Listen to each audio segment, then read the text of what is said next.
ते बघा मस्त गरमागरम वडा. माझ्या मागे खूप सारे लोकल्सच बसलेत आणि ते आयकॉनिक वडापाव आहे. 10 रुपयाचा वडापाव. वड्याची साईज बघा किती छोटूशी आहे आणि हा पाव आहे. तर बेसिकली ह्या पावामध्ये 2 वडे आरामात मावतील. चटणी पण आहे.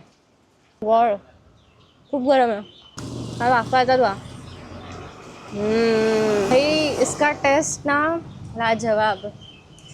10 रुपयाचा हा वडापाव आहे पण ह्याची टेस्ट एवढी खतरनाक आहे ना. ठेचा हा खूप तिखट आहे. मोहरी वगैरेचा तडका आहे तेलात जबरदस्त आहे आणि एकदम. आणि ही चटणी आंबट गोड.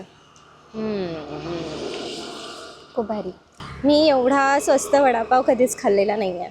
तुम्ही खाल्ला आहे का मला कॉमेंट करून सांगा. आणि तुम्ही ह्या प्लेसला पण व्हिजिट केलं असेल तर मला सांगा कॉमेंट करून.